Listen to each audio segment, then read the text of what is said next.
하나님 말씀 이사야 11장 12절에서 14절 말씀입니다. 여호와께서 열방을 향하여 기치를 세우시고 이스라엘의 쫓긴 자들을 모으시며 땅 사방에서 유다에 흩어진 자들을 모으시리니 에브라임의 질투는 없어지고 유다를 괴롭게 하던 자들은 끊어지며 에브라임은 유다를 질투하지 아니하며 유다는 에브라임을 괴롭게 하지 아니할 것이요 그들이 서쪽으로 블레셋 사람들의 어깨에 날아앉고 함께 동방 백성을 노략하며 에돔과 모압에 손을 대며 암몬 자손을 자기에게 복종시키리라. 아멘. 여호와께서 이 일을 행하십니다. 직접 깃발을 높이 세우는데 열방을 향하여 그랬습니다. 열방을 향하여 깃발 끄트머리가 다른 나라를 이렇게 나침반처럼 향한다 이런 게 아니고 그쪽 새에서 세계 어느 곳에서든지 볼 수 있도록 깃발이 위를 향해 세워져 있지만 그들의 눈을 또한 향하여 그 깃발의 모양이 눈에 들어갈 수 있도록 모든 곳에서 하나님의 깃발을 보게 하십니다. 곧 그 깃발은 그 기치는 바로 그리스도 예수십니다. 예수님의 깃발이 되겠죠. 아마 예수님이 예루살렘에 입성하실 때 깃발을 휘날리며 오지 않으시겠어요? 예수 그리스도와 열방이 볼 수 있는 기치이면서도 저는 그가 오실 때 왕의 깃발을 가져오실 거라고 봅니다. 그 깃발이 세워지고 열방에서 볼 겁니다. 왜 깃발을 세우냐? 보고 오라는 거죠. 여기 왕이 왔으니 왕이 예루살렘 시온산에 들어왔으니 나의 백성들아 모이라는 거죠. 백성 중에 쫓긴 자들, 이방이 들어와서 쫓아낸 사람이 있고 흩어진 자들, 여기저기 뿔뿔이 흩어져서 고통 속에 핍박받고 살았던 사람들, 흩어진 자는 자체가 약해졌다는 얘기죠. 쫓겼다는 것은 죽기 일보 직전 그 정도로 위험한 지경에 처했다는 거고, 쫓겨난 나는 살았지만 내가 쫓겨날 지경에 많은 형제자매는 죽임을 당했다는 얘기죠.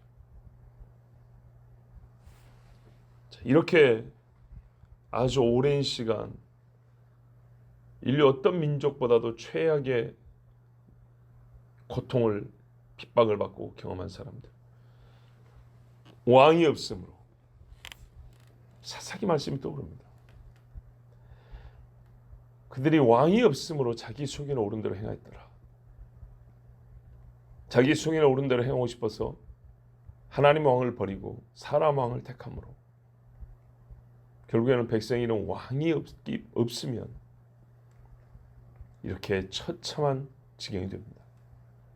이제 왕이 왔습니다. 자, 왕이 와서 모여라 하는데 모일 때 어떤 일이 함께 일어나냐면요, 이 백성이 옛적에 한 형제인데 서로 싸웠어요. 자, 모였는데 또 싸우면 될까요? 하나님의 한 은혜, 한 약속을 받고 자란 형제가 다 큰 다음에 뿌리가 다른 것처럼, 아비가 다른 것처럼, 왕이 다르고 나라가 다른 것처럼 그렇게 마치 이방인 원수가 하는 것처럼 그렇게 싸웠어요. 모일 때 어떻게 해야 되죠? 하나 돼야 되겠죠.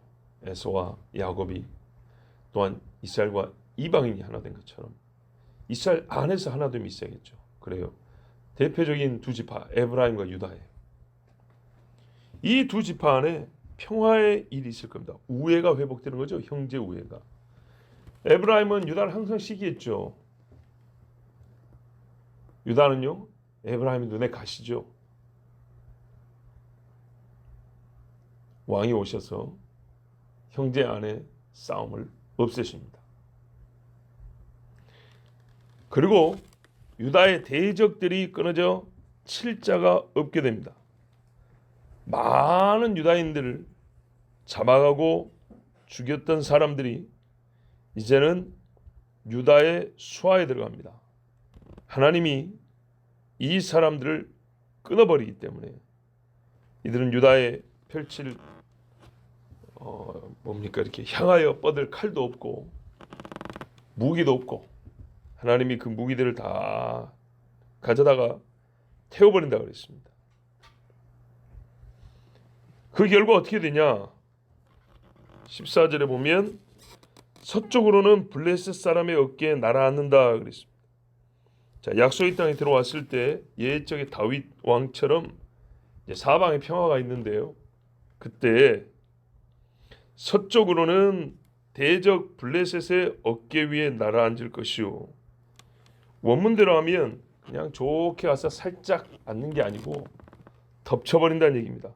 비유하자면 독수리가 들판에 그 풀 뜯어 먹고 있거나 뛰돌아다니던 짐승들을 보면 아주 쏜살같이 꽂아 내려와가지고 발톱으로 확 낚아쳐버린단 말입니다.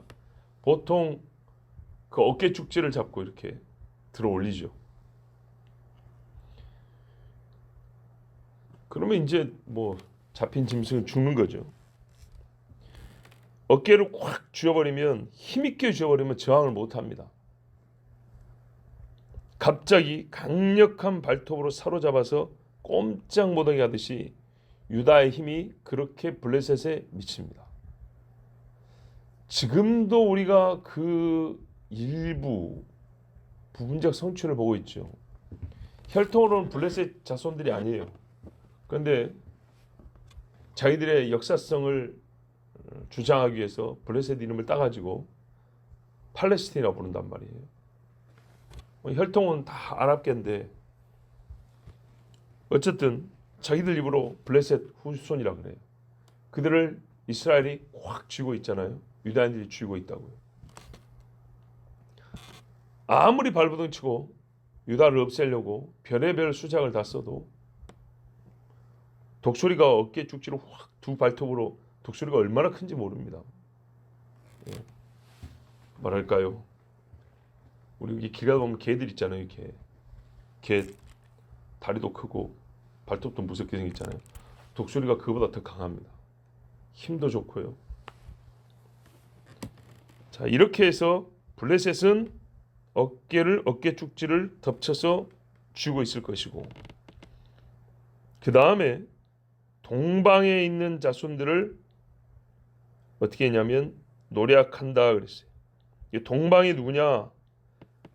이스라엘 동쪽에 가깝게는 에돔, 그 위에 모압, 그 위에 암몬, 사해 아래쪽부터 해서 요단강 동편으로 쭉 이 민족들이 있는데, 다른 동방 민족도 많은데 지금 여기 언급된 자들은 전부 다 이스라엘의 형제들이에요. 에서는 에돔 친형제잖아요. 그죠? 에서는 친형제고, 모압하고 암몬 같은 경우는 뭐 어느 정도 된다고 해야 될까요? 사촌지간, 사촌, 오촌, 뭐 그 정도 된다고 봐야죠. 왜냐? 아브라함하고 롯이 삼촌이에요. 조카 삼촌. 그리고 롯의 아들이 모압하고 암몬이니까 사촌이고, 아브라함에서 이삭, 야곱으로 내려가면 육촌이고 야곱의 자식들 세대로 하면 한 7촌 되고, 하여튼 뭐 6, 7촌 돼요. 어쨌든 형제들이에요, 형제들. 그런데 이 사람들이 어떻게 했냐? 저기 아수르나 블레셋이, 아니 바벨론이 쳐들어올 때 앞잡이 노릇한 대표적인 나라가 에돔이에요. 모압과 암몬도 수시로 왕정 시대에 막 와서 서로 싸우고, 사사 시대에는 아주 그냥 못 살게 굴었죠. 이 사람들, 다른 자들도 다른 자들이지만, 다른 민족이지만 형제이면서도 이스라엘이 가나안에 들어갈 때부터 막아서고, 들어가서 이제 정착하려고 할 때 와서 피 흘리며 뺏어가고 이방인보다 더 못된 짓을 했던 사람들. 또 이방 민족에서 이스라엘을 칠 때는 완장차고 앞잡이 노릇하면서 같이 죽창 들고 다니고 유다 사람들 재산 뺏어가서 자기들끼리는 잘 먹고 살아보겠다고 이런 짓을 했던 그게 바로 형제들이었어요. 자, 하나님이 그 값을 그 신원의 날, 원수가 없는 날인데요. 이 사람들이 갖고 왔던 재물들 다 다시 뺏어온다 그랬습니다. 이 말씀의 부분적 성취, 전반부의 성취는 우리가 이미 봐왔고 보고 있습니다. 몇 차례 중동 전쟁에 전부 다 이스라엘한테 패하고 뺏기고 지금 보다시피 팔레스타인은 이스라엘 손아귀에 들어있고. 자, 그런데요, 이 말씀이 우리가 지금 마지막 때를 보고 있기 때문에 이 남은 동방의 무리가 나중에 이 블레셋의 무리가 아직도 어쨌든 남한에 있잖아요. 적그리스도와 함께 유다인을 칩니다. 하만처럼 죽일 날을 잡아놓고 칼을 갑니다. 그러나 주님이 모르드게를 통하여 또 에스더를 통하여 뒤집어 버린 것처럼 그들이 유다인을 죽이려고 했던 최후의 결전의 날, 주님이 그들이 죽는 날로 바꿔버립니다. 날이 가까이 왔습니다. 그 중에 우리 이사야 안에서만, 그리고 에돔에 대해서만 예언된 말씀을 일부 찾아보면 34장 4절에서 10절에 보면 하늘의 만상이 사라지고 하늘이 두루마리 같이 말리되, 어디서 본 것 같은데요. 베드로후서에 보면 나오지 않습니까? 그날에 하늘이 종이축 말리듯이 말려가 버린다. 마지막 때죠. 그 만상의 쇠자나무 포도나무 잎이 마름 같고 무화과나무 잎이 마름 같으리라. 하늘에 있는 것도 땅에 있는 것도 이 가을 되면 여름에 청청했던 잎이 다 말라 비틀어진 것처럼 그렇게 다 말라가 버립니다. 그때 여호와의 칼이 하늘에서 족하게 마셨은즉 보라, 이것이 에돔 위에 내리며 진멸하시기로 한 백성 위에 내려 그를 심판할 것이라. 좀 밑으로 내려가면 이는 여호와를 위한 희생이 보스라에 있고 큰 살육이 에돔 땅에 있으리라. 보스라 에돔의 수도. 이것은 여호와께서 보복하시는 날이요 시온의 송사를 위하여 신원하시는 해라. 시온의 송사, 유다인의 송사예요. 에돔이 유다인을 핍박하고 죽였던 그 죄값을 물어 재판하는 날이라는 거. 재판에서 원수를 갚는 거.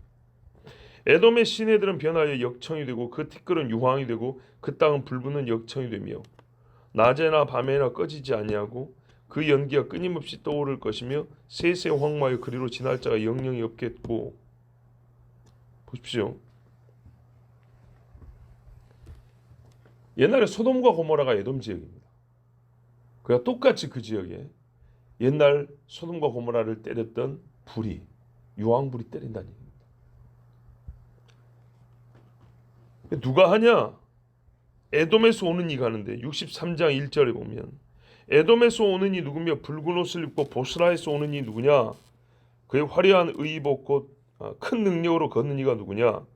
그는 나이니 공의를 말하는 이요. 우리 지금 앞에 메시아가 오면 공의로 심판한다, 공의로 심판한다 계속 들었죠.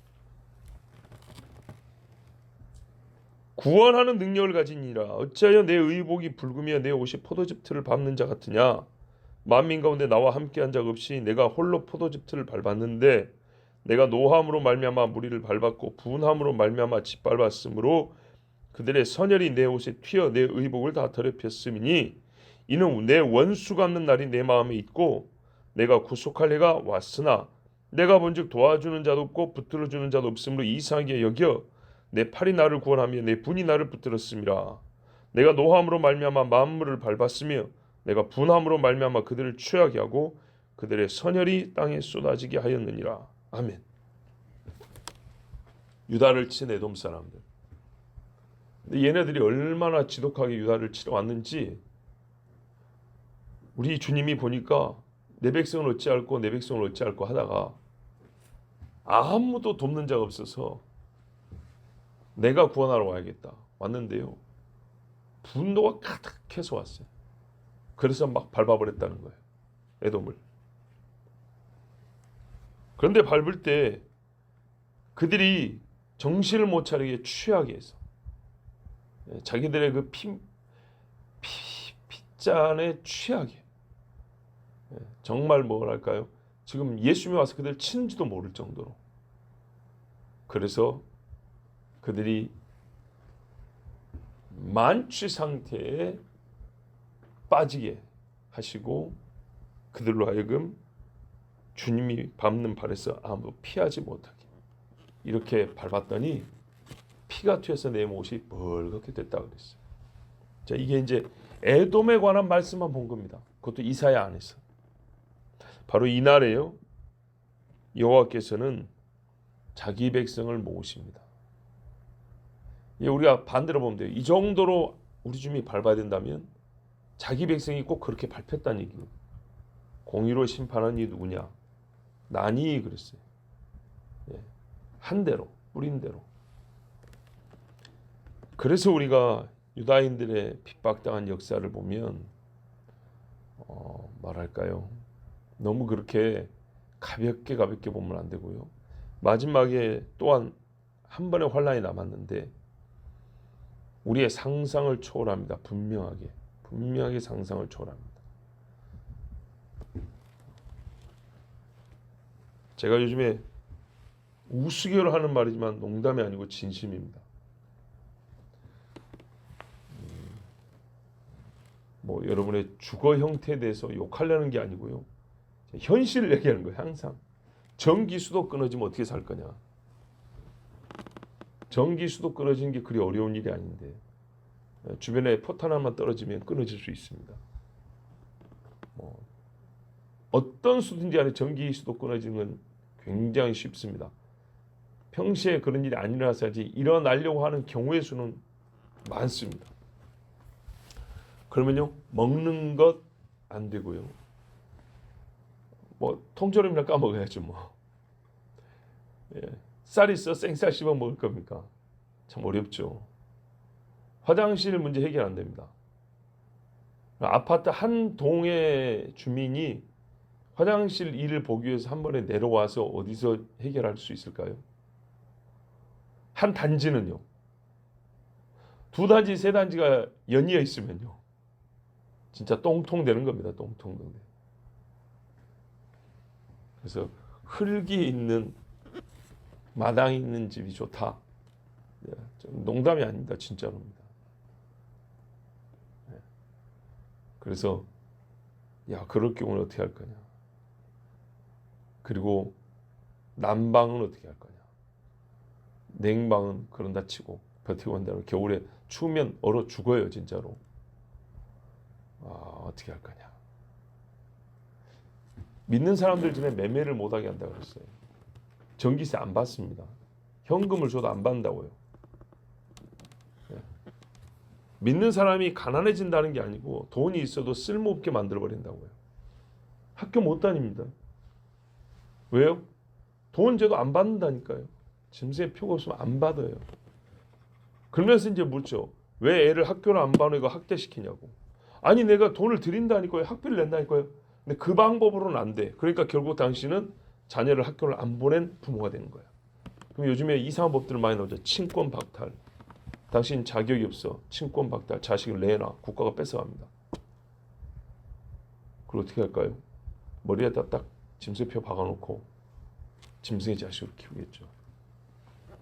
이런 일이 안 일어날 것 같죠. 자, 여러분 성지순례 가가지고 홀로코스트 기념 박물관 가봤죠. 기념관에. 어떻게 끌고 왔는지 보세요. 그게요. 2년입니다. 2년. 계획 세워서 그렇게 실행하기까지 2년입니다.